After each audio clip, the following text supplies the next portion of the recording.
बिस्मिल्लाहिर्रहमानिर्रहीम। अस्सलाम वालेकुम नाज़रीन, मैं हूं सैयद अनवारुल हसन और आप देख रहे हैं programme Dastak PTV news Islamabad studio से। नाज़रीन, आज वफाकी काबीना ने नई तवानाई पॉलिसी जो बचत प्लान है इसकी मंजूरी दे दी। जो फैसले किए गए इसकी तफसीलात से वफाकी वज़रा ने एक प्रेस कॉन्फ्रेंस में आगाह किया। वज़ीर दिफा ख्वाजा आसिफ साहब ने कहा आज ये फैसला किया गया है वफाकी काबीना की जानिब से, जो उनको पास समरी आई थी पावर मिनिस्ट्री की जानिब से कि अब रात 8 साढ़े 8 बजे दुकानें और शादी हॉल्स रात 10 बजे बंद कर दिए जाएंगे।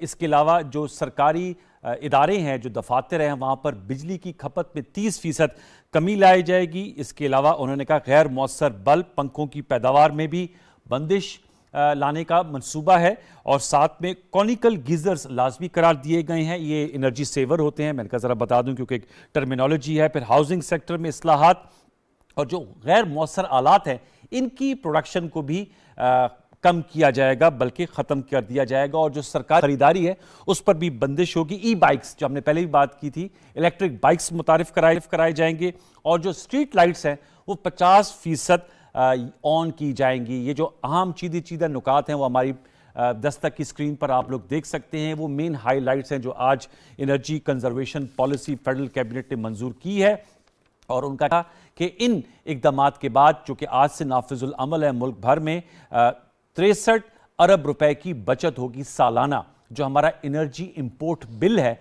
उसमें खातिर खा कमी आएगी क्योंकि हम बहुत महंगे ईंधन से अपनी एनर्जी पैदा कर रहे हैं। इन इकदामात को जब इंशाल्लाह अमल दरामद होगा, इस हवाले से रद्दमल भी सामने आ रहा है। खैबर पख्तूनख्वा और पंजाब जहाँ PTI की हुकूमतें हैं, उनके जो मैं तर्जुमानों की गुफ्तगू सुन रहा था मीडिया पे, उन्होंने कहा कि उनसे मुशावरत नहीं की गई जिसकी वजह से वो इस अमल को मुस्तरद कर रही हैं।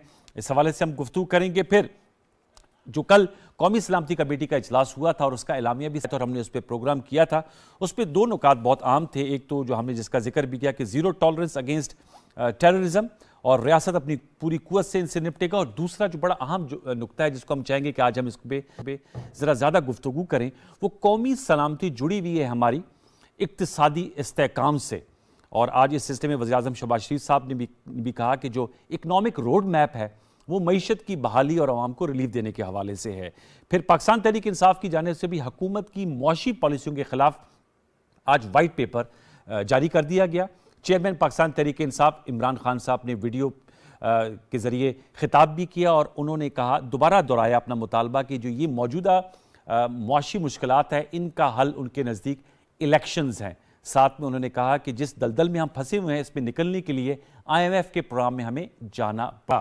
तो इस पर्सपेक्टिव से आज की नशिस्त में हम गुफ्तगू करेंगे। 3 कलीदी शख्सियात मेरे साथ आज शरीक गुफ्तगू का तारुफ हमसे करा देता। हम इस्लामाबाद स्टूडियोज में ज्वाइन कर रही हैं डॉक्टर शाजिया सुमरो साहिबा, पार्लिमानी सेक्रेटरी बराए सेहत, मेंबर कौमी असम्बली हैं, पाकिस्तान पीपल्स पार्टी से आपका ताल्लुक है। आपका बहुत शुक्रिया डॉक्टर साहिबा। हमें ज्वाइन कर रहे हैं अमजद खान नियाजी साहब, आप पाकिस्तान तहरीक इंसाफ के मरकज़ी रहनुमा हैं, मेंबर कौमी असम्बली हैं। ज़ाहिर बात है उन इस्तीफ़े के लिए दोबारा वफ्द की सूरत में भी आप आए थे राजा प्रदर्शद साहब के पास।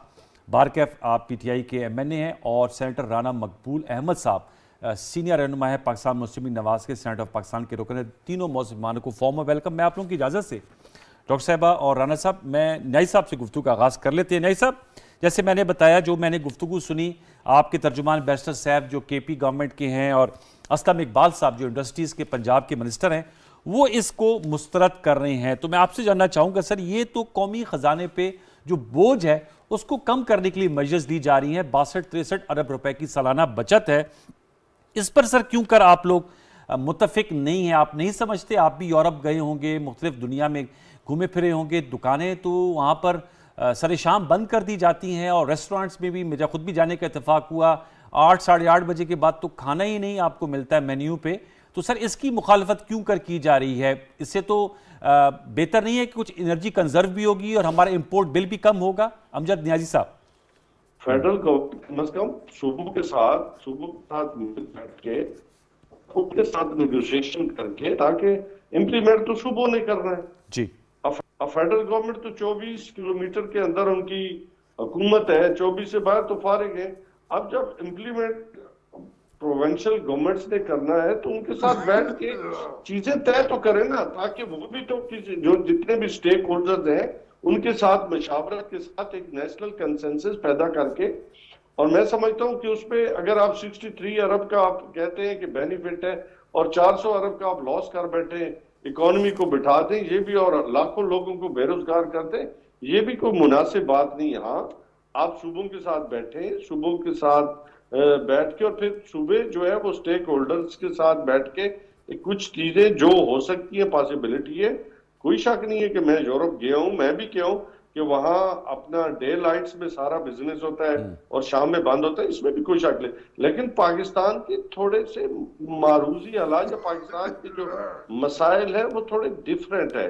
यहाँ पे हमेशा लोगों ने, जैसे आप सऊदी अरब चले जाए, वहां ज्यादा आपकी जो बिजनेस है, आपकी मार्केट्स है, वो इशा के बाद ज्यादातर खुली होती है और रात 2-2:30 बजे तक खुली होती है। हर जगह पे एक डिफरेंट ट्रेंड्स है। तो मेरे कहने का मकसद है कि कम से कम आप स्टेक होल्डर्स के साथ बातचीत तो करें ना, उन्हें बताएं कि हम इसमें पाकिस्तान का ये फायदा है, पाकिस्तान की इकोनॉमी का ये बेहतर हो सकती है। इस तरीके के साथ आप ताजरों के साथ नेगोशिएशन प्रोविंशियल गवर्नमेंट्स करें और फिर वहां से वो जो तजावीज दे, ताकि कुछ ले और कुछ दे की बुनियाद पे एक चीज जो है, ताकि जो इंप्लीमेंट तो हो ना। ये आपका अहम नुक्ता है। वैसे इन प्रिंसिपल न्यायी साहब, आप इससे एग्री करते हैं कि जल्दी डे लाइट को जितना ज्यादा इस्तेमाल किया जाए उतना बेहतर है? हमारे मजहब में भी है कि सुबह उठ के अपने कारोबार जो है वो तमाम कर लिए जाएं शुरू, और जब शाम हो तो आप खत्म कर दें। इसमें कोई शक नहीं है, मेरी बात सुन रहे, मैंने इनकार नहीं किया।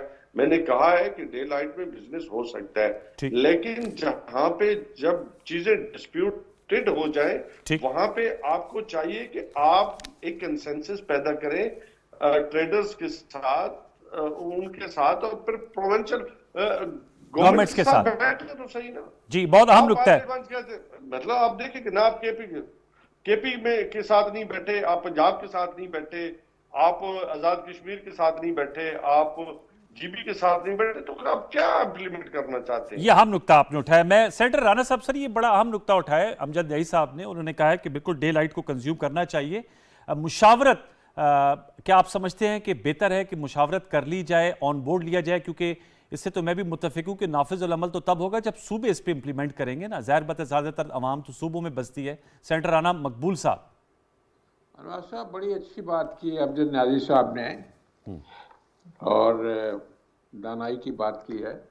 जो मामला कंसल्टेशन से होता है वो दूरियों से थोड़ा होता है, इसलिए तो हम इनको हमेशा दरख्वास्त करते हैं कि आप आ जाएं पार्लियामेंट में। एक फोरम मौजूद है, वहाँ हर तरह की कंसल्टेशन हुआ करेगी, तो क्यों नहीं आते हैं? बिलावजा अपना वक्त और एनर्जी भी ज़ाया कर रहे हैं, कौम के लिए भी मुश्किलात बढ़ा रहे हैं। तो बड़ा अच्छा फोरम है, ये आइडियल है। बाहर सूरत हम भी अपनी गवर्नमेंट से रिक्वेस्ट करती हैं कि कोई तरीक़ेकार कम्युनिकेशन का हो, लेकिन कुछ सुनेगा इनमें से जो प्रोविंसेस हैं, को बात करने के लिए तैयार है कि इनके चीफ मिनिस्टर्स जो हैं, आप देख रहे हैं कि जो अंदाज़ गुफ्तगू है और जो तर्ज सलूक है और तर्ज खताबत है, वो इसका एक तरह से मुतहम्मल है कि ये बातचीत कर। लेकिन सर, अगर कोई नेशनल कॉज हो, जो ऐसा इशू हो जो सियासत से हट के हो, मुल्की मईशत मैं है। समझता हूँ कि ये बिल्कुल नेशनल कॉज, आप ठीक कह रहे हैं, मैं इस चीज़ का हामी हूँ। और हम रिक्वेस्ट भी करेंगे सुबह उठते ही कि फ़ौरन कम्युनिकेट करें। चलो आपके अफसरान कम्युनिकेट कर लें, आपके और कुछ सीनियर एग्जीक्यूटिव्स कम्युनिकेट कर लें चीफ मिनिस्टर्स के साथ। लेकिन ये जो रिएक्शन दिया है, ये मैं समझता हूँ कानून के भी मुताबिक नहीं है कि जी हम नहीं मानते।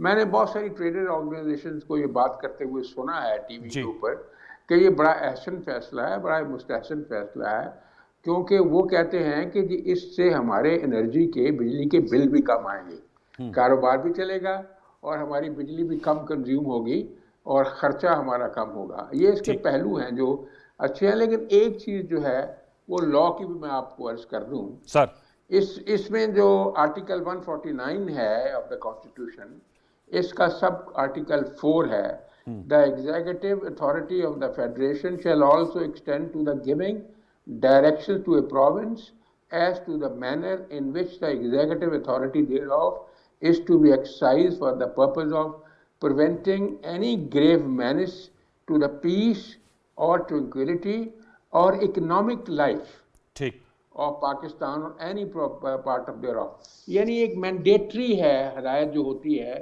फेडरल गवर्नमेंट की for the provinces to comply with. बड़ी अच्छी बात है कि ये समझौते से हो जाए और ये कल ही होना चाहिए। मैं नाज़ी साहब को इस बात के लिए मुबारक देता हूँ। क्या उन्होंने आज मोहब्बत की बात की है खिलाफ मामूल, बड़ी अच्छी लगी है। तो ठीक है जनाब, ये फैसला हो गया। आपको यकीन ही नहीं आ रहा था कि न्यायी साहब जो है वो मुकालमे किया उसकी बात करेंगे? हम तो खैर किस बात की बोली है, लेकिन अभी राब्ता करते हैं और कम्युनिकेट भी करते हैं। चले ठीक है कि ये बड़ी अहसन बात है। अच्छा जेस्चर है कि हुकूमत और अपोजिशन के जो मेंबरान हैं वो गुफ्तगू शनीद के जरिए एक अच्छे पैराए में गुफ्तगू को आगे बढ़ाए हैं। डॉक्टर साहब हमारे साथ मौजूद हैं। शाजी साहब, ज़रबत है सिंध में आप लोगों की गवर्नमेंट है और कराची सिटी ऑफ लाइट्स है और वहाँ पर भी बड़ा ट्रेंड है। जैसे अभी बात कर रहे थे अमजद न्याई साहब, सऊदी अरब में तो खैर उनका आपको पता है तेल जो है वहाँ तो माशाल्लाह ताला की देन है, रेल फेल है तो उसी से बिजली बनाते हैं। पाकिस्तान तो इंपोर्ट करता है। आप समझती हैं कि ताजिर बरादरी भी ऑन बोर्ड होगी कराची स्पेसिफिकली, क्योंकि वहाँ पर भी एक इशू आता है कि हमेशा लेट नाइट दुकानें खुलती हैं और एक ट्रेंड है, एक रवैये हमने बनाए हुए हैं अपने। क्या कहेंगे इस हवाले से? और सिंध गवर्नमेंट पूरी तरह ऑन बोर्ड है? बिस्मिल्लाहिर्रहमानिर्रहीम। Thank you Anwar. मैं सबसे पहले तो न्याजी साहब की बात का ये कहना चाहूँगी कि वो ना मानो वाली चीज़ पे बैठे हुए हैं। देखें, जब एक बहुत बड़ा कॉज आया था कोरोना का, तो उसमें भी सिंध गवर्नमेंट ने सबसे पहले स्टेप लेते हुए कोरोना के हालात देखते हुए लॉकडाउन लगाया था। उस पर इमरान खान साहब ने ये कहा था कि ये गलत कदम उठाया गया है और लोगों को बेरोज़गार किया जा रहा है, लेकिन फिर उसी लॉकडाउन को पूरे पाकिस्तान में लगाया गया और फिर WHO ने उसको माना और क्रेडिट भी दिया कि पाकिस्तान ने बहुत अच्छा कदम उठाया था लॉकडाउन लगा के, लोगों की सेफ्टी में वो काम आया। तो देखें, अभी भी अगर ये स्टेप लिया गया है गवर्नमेंट की तरफ से तो मैं समझती हूँ कि इसको वेलकम करना चाहिए। और ये सिर्फ आप जैसे कहते हैं कि 24 किलोमीटर या 27 किलोमीटर की गवर्नमेंट के लिए नहीं उठाया गया है, पूरी कौम के लिए उठाया गया है। और अगर आप उसमें साथ देंगे तो आप नेशनल कॉज के लिए साथ दे रहे हैं, आपका कोई पर्सनल इंटरेस्ट नहीं है।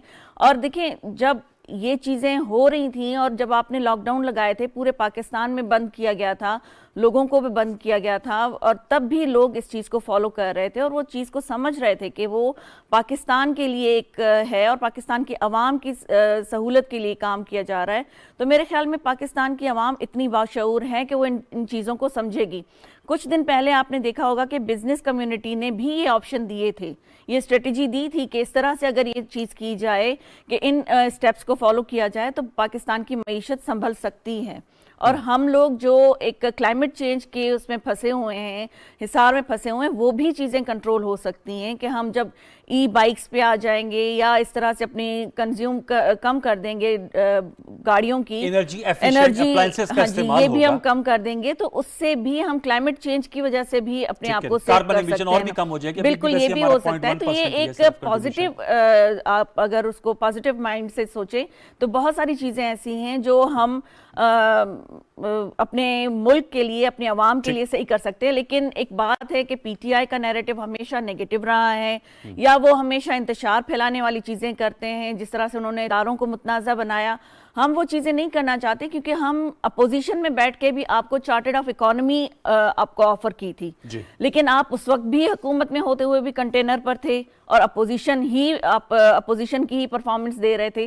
तो हम अब भी आपसे यही कहेंगे कि आए, पार्लियामेंट को इज्जत दें और अपनी बातें जो आप बाहर बैठ के कर रहे हैं या कहीं किसी प्रेस कॉन्फ्रेंस में या ऑनलाइन होके आप बातें कर रहे हैं, वो आके पार्लियामेंट में सजेशन दे, आपकी सबसे ज्यादा वहां पे सुनी जाएगी और इस तरह से आपके पार्लियामेंट को इज्जत देना आपकी इज्जत है। अमजद न्याई साहब, सर ज़ाहिर बात है आप भी बड़े सीनियर पार्लियामेंटेरियन है और आज बिलावल भुट्टो जरदारी साहब भी प्रेस टॉक कर रहे थे। चूंकि डॉक्टर शाजिया साहब ने बात की तो इस बात को बढ़ाते हुए वो कह रहे हैं कि PTI की जो MNAs हैं वो तो स्पीकर कौमी असम्बली राजा अरशद साहब से रिक्वेस्टें कर रहे हैं पसे चिलमन के इस्तीफे नाम मंजूर करो। और उन्होंने कहा शाह महमूद कुरैशी साहब नहीं मौजूद थे जिस वक्त में आप थे, पहले उन्होंने आना था, परवेज़ खटक साहब भी नहीं आए। बारकैफ ये चूंकि कमेंट आया था। दूसरा सर मैं आपसे जानना चाहूँगा कि कल जब हम शो कर रहे थे कौमी सलामती कमेटी का ऐलामिया आया और आज उस पर आपने देखो तमाम अखबारात की भी हेडलाइंस हैं कि जो नेशनल सिक्योरिटी है वो जुड़ी हुई है हमारी इकोनॉमिक स्टेबिलिटी से। एंड आई विल एग्री कि आप भी इससे मुतफिक होंगे। मैं आपसे जानना चाहूँगा सर, आज आप लोगों ने वाइट पेपर निकाला है, मुतबादिल तजवीज़ भी सामने आई हैं। मैं पढ़ रहा था, इमरान खान साहब भी कह रहे हैं कि दलदल से निकलने के लिए IMF के पास जाना पड़ेगा और IMF की शर्त कड़ी होती हैं। एक्सपोर्ट्स बढ़ानी है, इस पर भी बिल्कुल इत्तेफाक है, ये भी कहते हैं एक्सपोर्ट्स बढ़ानी है। करंट अकाउंट डेफिसिट कम करना है, ये भी सर पता है, सब कहते हैं इकोनॉमिक मैनेजर्स के करंट अकाउंट डेफिसिट कम करना है हमने। तो सर जब बहुत सी चीजें मुश्तरकात हैं और एक तरह की व्यू है, तो क्या इकोनॉमी पे सर कोई चार्टर नहीं हो सकता? अगर चार्टर के लफ्ज से चिड़ है तो कोई मुफाहमत, कोई मुआहिदा? नहीं साहब। अनवर, सबसे पहले तो आपने पसे चिलमन की जो बात की है ना, उसमें ये बहुत जोर लगा रहे हैं किसी तरीके के साथ हार्स ट्रेडिंग करके एमएनएस को जो है वो अपनी तरफ खींचा जाए। लेकिन तमाम अल्हम्दुलिल्लाह जो इमरान खान के विजन के साथ खड़ा है, खड़ा है। ठीक। हाँ, किसी ने लोटा बनना है, दो है एक है, कोई भी नहीं है। तो मेरे ख्याल में तो इस पे जितना जोर लगा चुके हैं, इसके बाद कौन बनेगा? पहले जो लोटे बन चुके वो बन चुके। अब देखें, 127 लोगों ने आपको इस्तीफे जमा कराए हैं और वो 127 के 127 कह रहे हैं कि हमारे इस्तीफे मंजूर कर लो। तो उसमें कौन सी बात है? जब हमारे साथ आने को तैयार है इकट्ठे, हमारे साथ कहने को तैयार है इकट्ठे, अब उनको अलग अलग करके पहले आपने जो 11 इस्तीफों का आपने मेरे ख्याल में एक जो गैर मसावाना सलूक किया, वो भी मुनासिब नहीं था। ठीक। चलो आपने किया, उसमें भी आपने करके देख लिया, हार गए। आप उनको अब कहना चाहते हैं कि जी आप अलग अलग आए ताकि गुफ्तो शनीद हो सके, बातचीत हो सके। लेकिन कोई भी अलग आपको खदशा तो नहीं, कहीं बहक तो नहीं जाएंगे? मैंने जो आप कह रहे हैं अलग अलग बुलाने पर मोतरेज हैं, देखो या पार्टी पर अलग अलग बुलाने पर मोतरेज है, कोई ये तो नहीं खदशा कि कहीं बहक ना जाए? जो मेरी बात सुने जी, किसी ने कहा है आज तक टीवी पे आके कि मैं इमरान खान के फैसले को नहीं मानता? सर वो नासिर मूसा जई साहब हैं। जिंदाउस में ठहरे और सर जी नासिर मूसा जई साहब। अगर एक आध मेरी बात सुने, एक अगर आज चला भी जाए तो कोई फर्क नहीं पड़ता।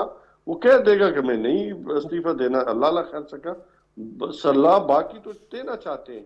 अच्छा। अब दूसरा आपने कहा कि मईशत जो बैठ चुकी है ना, इस वक्त मसला ये है कि इस गवर्नमेंट के पास अब वो मैंडेट नहीं रहा, वो सकत नहीं रही जिसके मुताबिक जो है वो पाकिस्तान की इकोनॉमी हो या पाकिस्तान की खारजा पॉलिसी हो या पाकिस्तान की नेशनल सिक्योरिटी हो, वो इतनी स्ट्रॉन्ग तरीके के साथ बयान नहीं कर पा रहे। अच्छा। लोग इन पे एतबार करने पे नहीं तैयार। आप देखें कि जो काम इन्होंने आज बताए कि पाकिस्तान के जो लोग बैठे हैं ओवरसीज यानी कि पाकिस्तानी, वो आज क्यों नहीं इनको पैसा भेजना चाहते? उनको हमने को रोका है, लेकिन वो समझते हैं कि ये गासिब है, इन्होंने पाकिस्तान का पैसा चुराया, ये चोर हैं, ये अपने पैसे जो है वो पाकिस्तान के पैसे चुरा के बाहर लेके गए, मनी लॉन्ड्रिंग कर रहे हैं। और फिर आपके जो वजीरे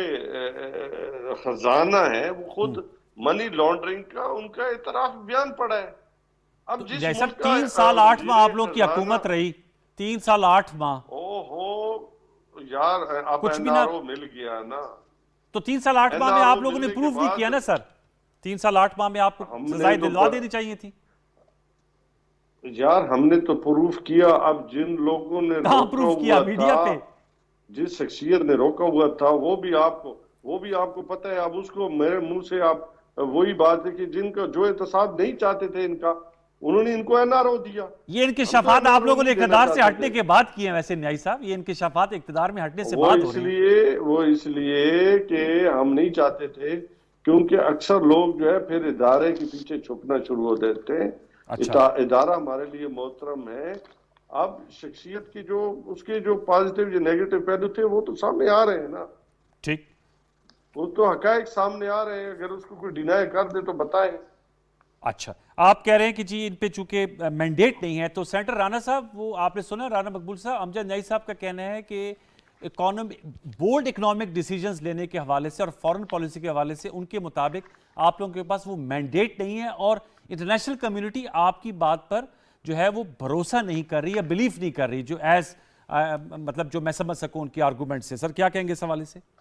जी हाँ, बिल्कुल इनके पास मैंडेट था और उन्होंने जो कमालात दिखाए हैं आपने खुद अपनी नज़रों से देखे हैं। IMF को डिफाई किसने किया मैंडेट के बावजूद?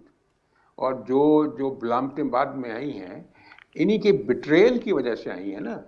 मुआहदे से बेवफाई जो की है इंटरनेशनल मुआहदे से, उसकी सब कीमत सारी कौम अदा कर रही है ना। ये मैंडेट की वजह से किया था ना, ये मैंडेट ही तो था कि इतने मुकदमे झूठे बनाए मरियम के ऊपर, उसके ऊपर, उसके ऊपर, उसके ऊपर, हाँ जी, और फिर कहते हैं कि जी हमें मौका ही नहीं मिला। और ये इन्होंने एक बात की जिस पे मैं हमेशा एतराज़ करता हूँ कि पार्लियामेंटेरियंस को ये लैंग्वेज इस्तेमाल नहीं करनी चाहिए। इन्होंने कहा चोर। आप अपना आप तो देख लें जी, आप जो जगह जगह घड़ियां जो आपने बेची हैं, वो क्या आपको कोई इज्जत मिली है? क्या हुआ था? आप यही जो बात इस्तेमाल करते हैं, हाई कोर्ट में आए हैं जनाब इमरान साहब, तो क्या रौला पड़ा, क्या नारे लगे, वकीलों ने क्या कहा? आप ऐसी बातें क्यों करते हैं? ठीक, आपने जो अपने जो अकाउंट्स रखे जिसमें करोड़ों रुपए आपने हाथों से जमा कराया, अपने हाथों से वापस लिया, वो आपने डिस्क्लोज ही नहीं किया। ये भी कहाँ की ईमानदारी है जिसकी आप प्रचार करते रहते हैं? अच्छा, आपने जितने स्कैंडल हुए हैं, गंदम का स्कैंडल हुआ, शुगर का स्कैंडल हुआ, LNG का स्कैंडल हुआ, किसी में कोई आपने किसी के खिलाफ कार्रवाई की? वो कह रहे हैं हमारे हाथ बंधे हुए थे। राना साहब आपने सुना? हाथ नहीं, ये बातें गलत हैं। क्या जब शायद खाकान अब्बासी को इन्होंने गिरफ्तार किया हाथ बंधे हुए थे? एहसन इकबाल को किया हाथ बंधे हुए थे? मरियम को गिरफ्तार किया, उसके बिस्तर छीने, उस वक्त हाथ बंधे हुए थे? मियां नवाज की रोटी और जो है वो बंद की जो है दवाई, ये हाथ बंधे हुए थे? कितने लोग इन्होंने गिरफ्तार किए हैं और कितने बेगुनाहों को इन्होंने उनके ऊपर जुल्म किया है, उस वक्त हाथ बंधे हुए थे? आपकी प्राइम मिनिस्टर की, उस वक्त के प्राइम मिनिस्टर की, आप ह्यूस्टन की तकरीर सुन लें जो इंटरनेशनल लेवल पे अमेरिका में उन्होंने जाके की कि मैं वापस जाके इनके बिस्तर भी खींच लूंगा, AC भी खींच लूंगा, ये भी खींच लूंगा, वो भी खींच लूंगा। यार ह्यूमन राइट्स की ये इज्जत था आपके दिलों में? आप इस काबिल नहीं थे कि आप गवर्नेंस कर सकें। अभी भी आप में वो अल्फाज को चूज ही नहीं कर सकते। आप आदाब महफिल से वाकिफ नहीं हैं, आदाब गुफ्तगू से वाकिफ नहीं हैं। आपका हुस्न खताबत जो है वो इतना ज्यादा मायूब है और बिलो स्टैंडर्ड है कि जहां भी आप बैठते हैं मोहब्बत की फिजा को नफरत की फिजा में बदल देते हैं। हम चाहेंगे कि हमारी फिजा जो है वो मोहब्बत से भरी हुई रहे। छोटा सा वक्फा ले लेते हैं। इसकी बात मैं करना चाहता हूं जो न्याय साहब फरमा रहे थे। सर कर ले। क्या न्याय साहब को आर्टिकल 64 पढ़े मेहरबानी करके कॉन्स्टिट्यूशन का। आर्टिकल 64 आर्टिकल 64 पढ़े, क्या लिखा है उसमें कि वो हर इस्तीफा जो हैंड रिटन होगा और जो स्पीकर जो है अगर उसे ये शक हो या कोई रीजन हो उसके पास कि ये बंदा अंडर प्रेशर है, ठीक है, या किसी टेम्पटेशन में है, तो वो इस्तीफा कबूल नहीं होगा। यस, आर्टिकल 64 ठीक कह रहा है। ये आर्टिकल 64 पढ़ेंगे सही। ठीक है सर, एक वक्फा ले लेते हैं सर, मैंने वक्फा लेना है सर, उसके बाद मैं लौट के आऊंगा, फिर न्याय साहब भी बात करेंगे, डॉक्टर शाजिया साहब से भी इसका मैं जवाब लूंगा। एक व्यूअर्स एक छोटा सा वक्फा दोबारा लौट के आते हैं, हमारे साथ रहिए।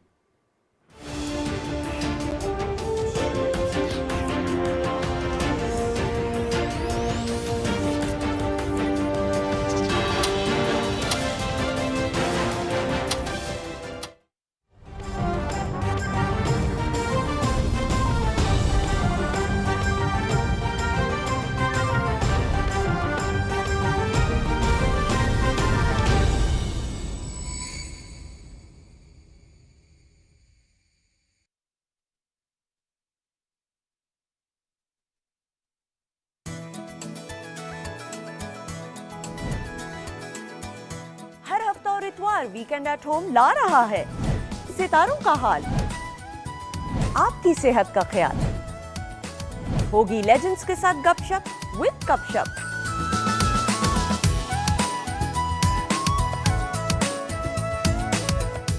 बात होगी नए जायकों की, मौसम के बदलते हुए पहनावों की, साथ साथ होंगे मजेदार खेल और होगी live music performance.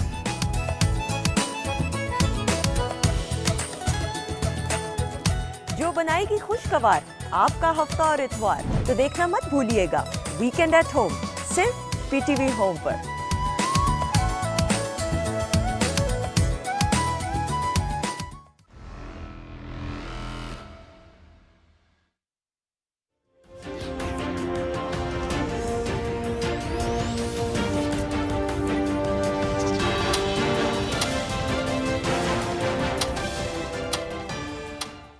Welcome back viewers, हम गुफ्तगू कर रहे हैं मुल्क की मौजूदा सियासी और मुआशी सूरत हाल। डॉक्टर साहब, मैं आपसे जानना चाहूँगा, ज़ाहिर बात है अपोजिशन जो है वो अपोजिशन का किरदार अदा करती है, अब हमारे मुल्क में थोड़ी सी रवायत पड़ गई है कि opposition for the sake of opposition भी हो रही है। जब इनकी हुकूमत थी तो आप लोग इनकी इक्तिसादी पॉलिसियों के नाकिद थे, अब ये हैं हुकूमत, लेकिन ज़ाहिर बात है अपना एक रिफॉर्म के एजेंडा लेकर आगे बढ़ रही। आप समझती हैं कि जो आप लोगों की इकोनॉमिक पॉलिसी और जो प्लान है पिछले 8 माह से और आगे का जो आपका टेन्योर है उसमें कोई रिजल्ट्स निकलेंगे? आज प्राइम मिनिस्टर साहब ने रिजॉल्व किया कि जी आवाम को रिलीफ भी मिलेगा और मईशत बहाल होगी। आपको मईशत बहाल होती हुई दिखाई दे रही है?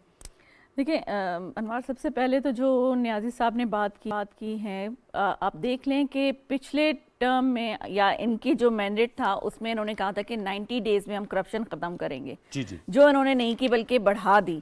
उसके बाद इन्होंने बहुत सारी चीजें कही कि हमने कोई केसेस नहीं बनाए, लेकिन उन केसेस का फायदा इन्होंने उठाया। जिस तरह से फरियाल तालपुर साहिबा को ईद वाली रात पे, चांद रात को जेल में शिफ्ट किया गया, और फिर आसिफ साहब को जिस तरह से इन्होंने पूरे कोरोना में इन्होंने हेयरिंग के लिए रखा, तो ये उस चीज़ पे बिलीव करते हैं कि किसी तरह से हम इंतकाम लें। और दूसरी बात यह है कि जो आज मईशत के लिए बात हुई है उसमें आपने देखा कि दवाइयों में कमी का आज पहला स्टेप है। कैबिनेट ने दवाइयों में कमी का पहला स्टेप लिया है, जिसमें लोगों को, आवाम को रिलीफ मिलेगा। और आगे जो एक पॉलिसी बनाई गई है, जैसे जैसे उस पर इम्प्लीमेंट होता जाएगा इंशाल्लाह आप देखेंगे कि वो आवाम को रिलीफ ज़रूर मिलेगा।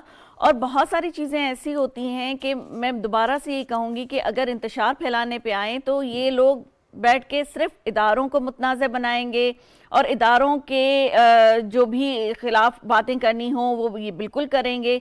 लेकिन अगर इनको कहा जाए कि आए बैठें, जैसे चेयरमैन बिलावल भुट्टो, क्रेडिबिलिटी पे सवाल उठा, चेयरमैन बिलावल भुट्टो जरदारी साहब ने पहले ही जब वो नेशनल असेंबली में नहीं थे तब भी उन्होंने यही कहा था, APS के वाक़े के बाद बैठें सब लोग, नेशनल एक्शन प्लान पे अमल होना चाहिए। सही है। तो देखें अब तक अगर आप बीइंग प्राइम मिनिस्टर बैठे हुए थे तब भी इंतशार आप फैलाते थे, और कौन कौन से आपने जो लोगों के साथ मुआहदे किए थे वो कहां पर हैं, जिनकी वजह से आज जो है आपके KP में सबसे ज्यादा जो दहशतगर्दी फैली हुई है, और वो क्यों हो रही है? आपके MPAs जो हैं या वहां पे जो पॉलिटिकल लोग हैं वो वहां से क्यों अपना सूबा छोड़ के इस्लामाबाद शिफ्ट हो रहे हैं या दूसरे सूबों में शिफ्ट हो रहे हैं? तो ये चीजें आपको कंट्रोल करनी चाहिए थी।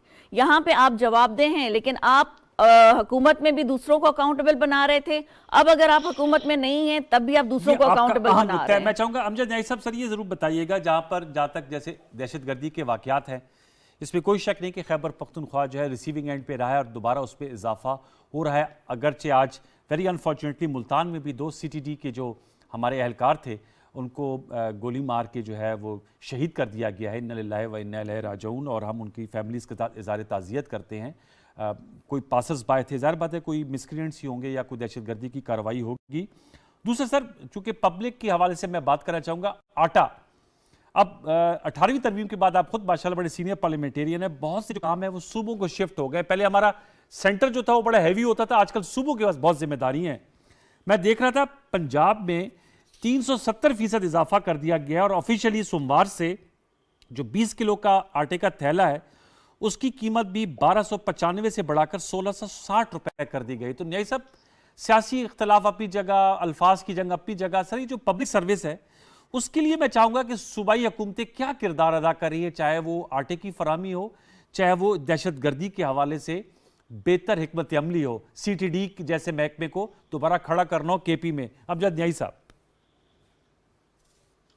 अनवर, सबसे पहले तो आपको ये भी पता होना चाहिए कि 18वीं तरमीम में पास्को को पंजाब के या प्रोविंस के हवाले नहीं किया गया। फेडरल गवर्नमेंट ही कोटा मुतय्यन करता है और उसके मुताबिक पंजाब गवर्नमेंट आगे प्रोसीड करता है। जब पिछले 2-2.5 माह से मुसलसल ये कहा जा रहा है कि एक तो हमें अपना जितना भी शेयर था इसके लिहाज से 167 अरब से ज्यादा की रकम जो है वो अभी तक पे ही नहीं की फेडरल गवर्नमेंट ने, और साथ साथ गंदम का कोटा जो मुसलसल कह रहा है पंजाब, उसको भी जेरे गौर ही नहीं किया गया कि यहाँ पे जब डिमांड एंड सप्लाई में कमी होगी तो यकीनन उसकी कीमत बढ़ेगी। लेकिन जब वो डिमांड ही पूरी ना कर रही हो फेडरल गवर्नमेंट, यानी कि जो पास्को हमें दे ही ना रहा हो, यानी वज़ीर आज़म साहब, तो फिर लाजमी बात है बढ़ेगी। दूसरा आपका ये कहना कि जो नेशनल कॉज है जो मैं समझता हूँ, वो दहशतगर्दी के खिलाफ जब पूरी कौम इकट्ठी हुई, वो उसकी वजह थी कि तमाम कौम को इकट्ठा किया और एक एजेंडे पे आर्मी पब्लिक स्कूल के जो मैं समझता हूँ आज भी हमारा दिल खून के आंसू होता है, उसने इकट्ठा किया।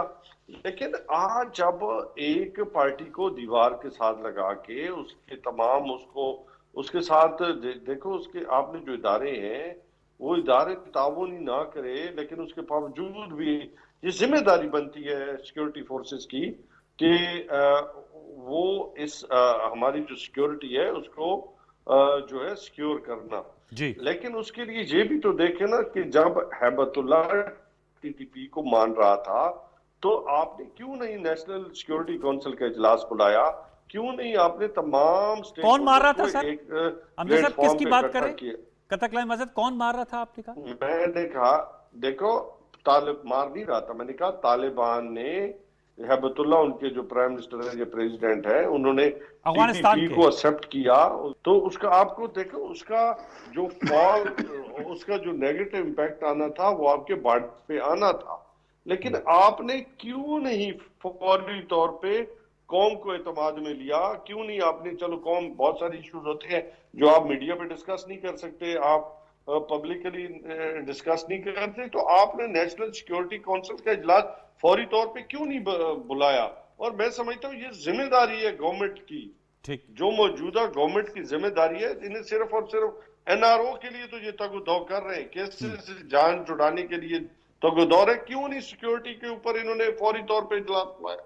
सर ये दो हुए ना, नेग्लिजेंस है। नहीं सब ये दो हुए ना इजलास सर, कौमी सलामती कमेटी के, एक जुम्मे को हुआ एक कल हुआ। पिछले माह की बात कर रहा हूँ, ये तो अब जुम्मा 2 दिन हुए हैं जिसमें आपने 2 इजलास बुलाए, जब आप सर पे आन पड़ी है और दहशतगर्दी आपके दरवाजे पे आके खड़ी हुई है कि जब इस्लामाबाद के अंदर सुसाइड होते हैं, बन्नू के अंदर सिक्योरिटी फोर्सेस ने अल्हम्दुलिल्लाह वहां पे उन्होंने दहशतगर्दों को मारा। लेकिन यार बात सुने, खुदा का खौफ करें, लोगों को देखिए, इदारों को आप पीछे खड़े हो, इदारों को देखिए, चाहे पुलिस हो, सिटी डीटीओ, स्पेशल ब्रांच हो, केपीओ, लेवीज हो, सब लोग आपके लिए काबिल कबूल है, फौज है, आर्मी है, एयरफोर्स है, नेवी है, लेकिन इनको सपोर्ट तो करें ना। आप समझते हैं कि सपोर्ट उस तरह कुल्ली तौर पे नहीं हो रही? राणा साहब आप जरा मेरी रहनुमाई करेंगे सर, ये जो इवेंट बता ना आपने, अब मेरी बात सुन ले, जी जी अपनी बात सुन जी जी सर। देखिए वजीर खारजा को बैरूनी दौरों से फुर्सत हो तो ना, तो वजीर खारजा बैरूनी दौरे ही करेगा ना सर। सुन ना, मैं फुर्सत से बात ये है कि वो क्यों नहीं गया काबुल में, आपको पता है वहां पे उन्होंने भेज दिया अपनी नए वजीर खारजा, जो उन्होंने उनको एक्सेप्टेंस ही नहीं दी, हिना रबानी खान साहब। तो आपकी कारकर्दगी जो है वो तो खुल के सामने आ गई।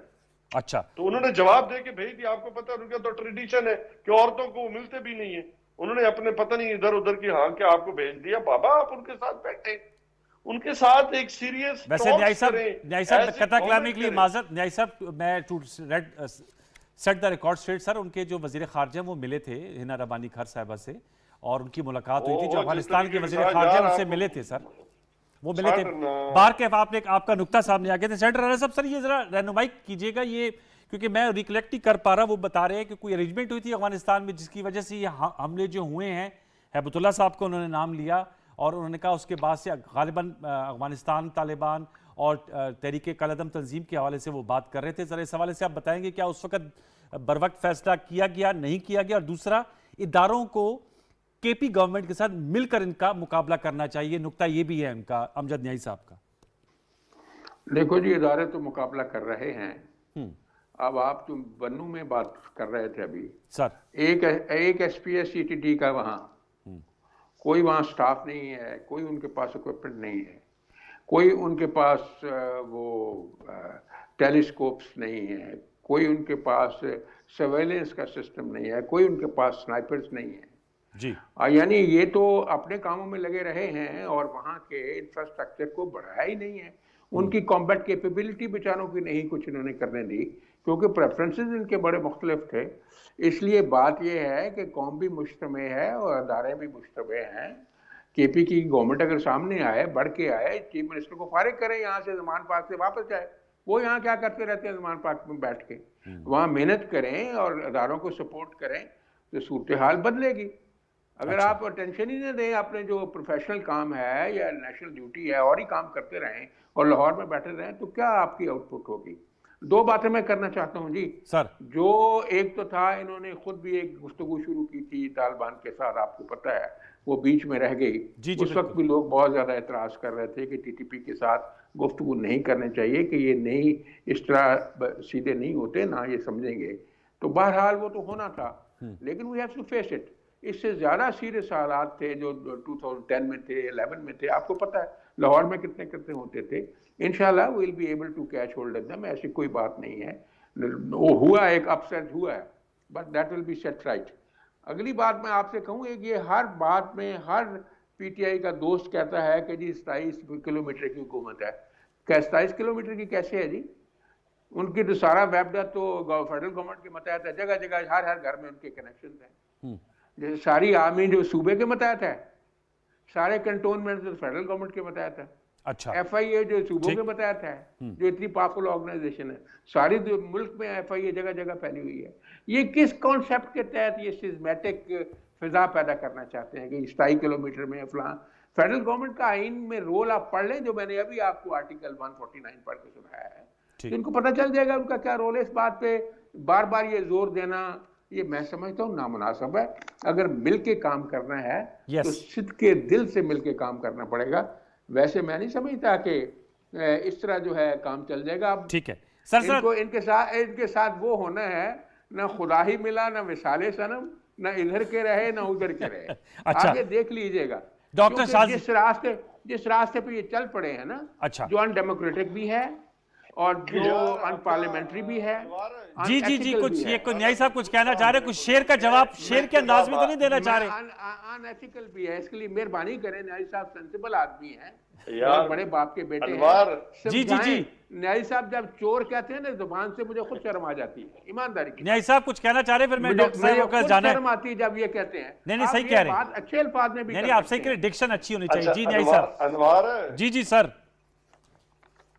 सर जी जी साहब भी एक रीजनेबल आदमी है, लेकिन इनके ऊपर फिट आता है कि इनकी जो हालात है ना आजकल, जी जी, तो वो कहते हैं कि मेरे कत्ल के बाद उसने जफा से तौबा, हाय उस जूदो पशेमा का पशेमा होना। पाकिस्तान को लूट के चले गए, अब ये पशेमान हो रहे हैं। पाकिस्तान की सिक्योरिटी इंटरनल और एक्सटर्नल आज अल्फाज भी दुरुस्त होने चाहिए ना। आज भी हाय उस जूद पशेमा का पशेमा होना। चले अब आप लोगों ने एक दूसरे को लिए शेर सुनाया, मैं डॉक्टर शाहजे के बाद जाऊंगा आप लोगों की इजाजत से। डॉक्टर साहब, बिलावल भुट्टो जरदारी साहब, चूंकि वो फॉरेन मिनिस्टर है, जरूर हमारे फॉरेन मिनिस्टर, लेकिन चूंकि पीपल्स पार्टी के चेयरमैन है, अमजद साहब का कहना था कि वो दौरे कर रहे हैं, अफगानिस्तान नहीं गए, और जो हमारी वजीर मुमलिकत बराए उमूर खारजा है, मैं खुद उनका मोतरफ हूँ, रवानी खर साहब, वो गई, लेकिन उनको वो एक्सेप्टेंस नहीं मिली। अफगानिस्तान का अपना एक माहौल है पर्टिकुलर, जो कि वजीर खारजा बिलावल भुट्टो साहब जाते तो उनको मिलती। क्या कहेंगे इस पर? देखिए, मैं फिर भी यही कहूँगी कि जी PTI वाले अगर इंतशार फैलाने पे आएँ तो बहुत ज़्यादा वो एक स्मूथ माहौल को भी ख़राब कर सकते हैं। देखिए अनवार, सबसे पहली बात तो ये है कि जो इज़्ज़त हिना साहिबा को वहाँ पे मिली, वो मेरे ख्याल में इनको नहीं पता चली है।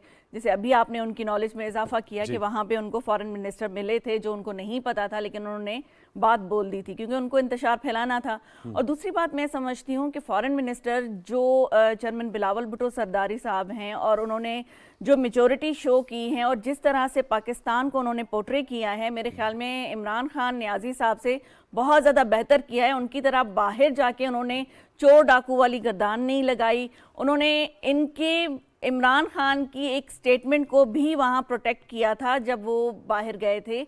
तो ये चीज़ें आप अगर पाकिस्तान के नाम पे या पाकिस्तान को प्रेजेंट करने बाहर जाते हैं, तो वो आप अपनी जितनी भी लड़ाइयाँ होती हैं वो पाकिस्तान में छोड़ के जाते हैं, वो पाकिस्तान से बाहर आप उनको पोर्ट्रे नहीं करते। आप समझते हैं अफगानिस्तान के साथ हमारी जो रिलेशनशिप है? देखिए, ये चीज़ें मैं समझती हूँ कि जो खान साहब ने एक मुआहिदा किया था, वो खान साहब बता दें कि वो क्या किया था उन्होंने। एक वो खान साहब बता सकते हैं या न्याजी साहब बता सकते हैं कि वो जो ये कहते हैं कि हमें कहते हैं कि इम्पोर्ट गवर्नमेंट है, इम्पोर्टेड गवर्नमेंट है, लेकिन जो लोगों को 50,000 से ज़्यादा लोगों को यहाँ पे उन्होंने इम्पोर्ट किया था, जो आज बिलावल भुट्टो जरदारी साहब ने भी बताया था, और मेरे ख्याल में मैं अगर रॉन्ग नहीं हूँ, इमरान खान साहब ने एज प्राइम मिनिस्टर अफगानिस्तान में रहने वाले लोगों को बहुत, यहाँ नहीं, बसाया। बहुत सारे लोग ऐसे हैं जिनके लिए वो कहते थे, उनकी स्टेटमेंट उठा के देख लें। और दूसरी बात ये है कि आपको याद होगा कि खान साहब तो ये भी कहते थे कि शौकत खानम में जब ये स्कैंडल आया था कि शौकत खानम में बहुत ज़्यादा अफगानी जो है उनकी या वहाँ के मुजाहिदीन जो हैं, तालिबान जो है, उनकी ट्रीटमेंट हुई थी, तो खान साहब ने कहा था मुझे तो पता ही नहीं था कि इस तरह से कुछ हुआ भी है, हालांकि वो रिकॉर्ड में उनके है। तो देखिए ये सारी चीज़ें जब आप हिस्ट्री में जाएंगी तो बहुत सारी चीज़ें मिलेंगे, तो ये चीज़ें होती हैं, लेकिन हम फिर भी पाकिस्तान को सामने रखते हुए फिर भी इनको ऑफर करेंगे कि आप पार्लियामेंट में आएं, पाकिस्तान को आगे बढ़ाने के लिए। देखिए आप इंतशार फैलाने पे आए तो हम भी इंतशार फैला सकते हैं, लेकिन हम नहीं फैलाएंगे। देखिए वो ये देखिए कि आप एक शख्सियत को, चाहे वो किसी इदारे के हेड थे, तो आप उनके लिए कहते थे कि इनसे ज्यादा अच्छी सपोर्ट हमें नहीं मिली, उनकी वजह से हमारी गवर्नमेंट चल रही थी।